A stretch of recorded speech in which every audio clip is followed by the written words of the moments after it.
recording, I guess. Maybe just a little bit further up. Maybe so people can actually hear me. You know, for someone who's so loud and annoying, I am very quiet when recording. Alright, so this is a new little devlog for this strange building game that I have. Let's press continue. And I have to have the sensitivity all the way down, but in the editor I have to have the sensitivity all the way up, even though you can see right here this is way too sensitive. That'll come later. So that's a fun thing, but in the build you gotta have it all the way down, otherwise it is just, I'm just struggling to turn the character. But anyway, let's go over all the things that are already here.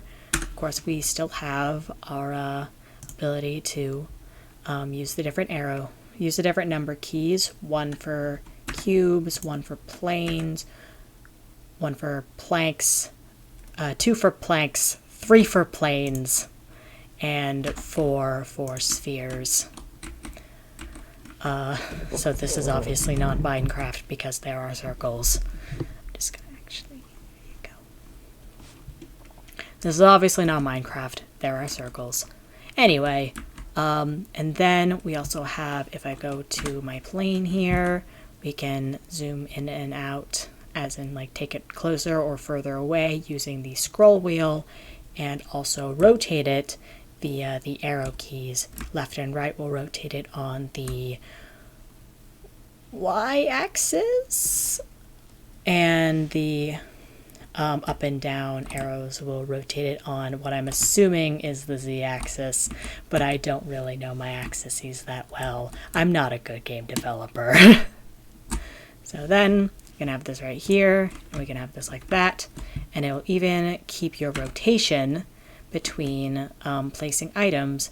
But of course, if you just press 1 while you're in this little transparent object place mode, it'll reset your rotation back to the quaternion identity. And then you can just place it in like that. Yeah, and they are fully, you can collide with them, you can jump on top of them, everything is fine. And I did actually have to completely redo the player movement, because fun fact about Unity 2020, if your rigid body gets even slightly stuck under anything ever, it will crash the game. It'll just completely just kill it. At least that's in the editor. I didn't want to risk it for the build. So I just redid everything from a rigid body to a character controller, and now hopefully things won't die on me. And then if we go and we press tab, we can also place stuff via this. So if we, yep, it's the same thing.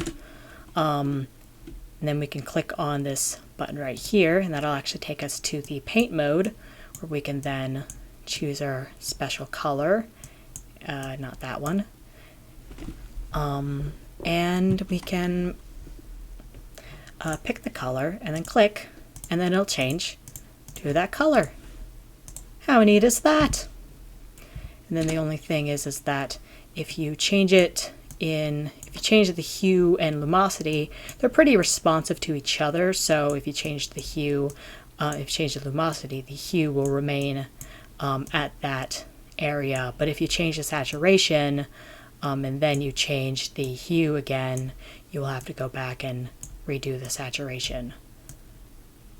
The hue or lumosity, you have to go back and change the saturation. So that's a bit disjointed from these two, but I tried my best, and every other way that I tried to make this work didn't. So this is the best I have so far. Okay, let's go with a color. And then if I go that, I can let's go with a nice orange. Change 2 of them to orange. There you go. And then now, here's the most exciting one. I have textures. You can pick your color, just works the same way as the paint fill, only this time you can go over here to the draw mode, to the draw area, draw space, and paint and like draw directly onto this area. And yeah, you can't really go outside of that area, unfortunately. And if you do move too fast, it gets these like weird dots, you'll notice. But yeah, if you click up here for reset, it just gets you a new texture, and then you can spam these a bunch of times and you'll get a larger brush. Or if you spam this a bunch of times, you'll get a smaller brush. A little more. There you go.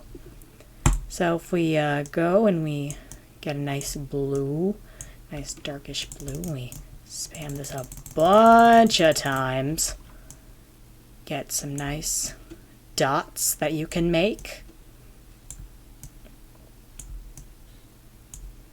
And then we can go and get this grayish color, grayish.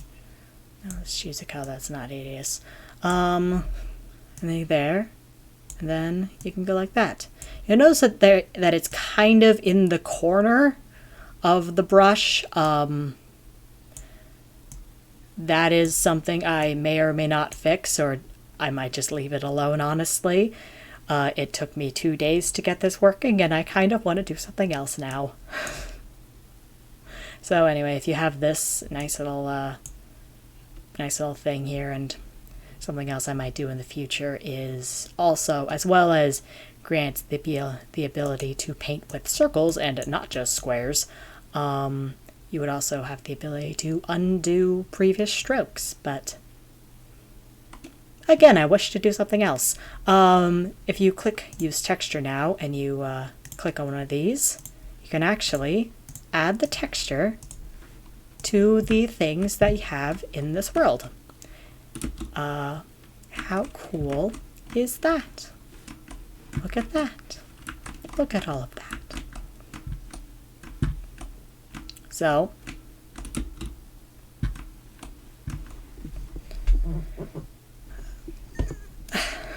sorry, I keep wanting to cross my legs, and I keep on forgetting that, like, if I cross my legs, it'll screw up the audio. But in any case, yeah. And then if you press tab and you like press reset, you can make a new texture. Let's do like a smiley face. This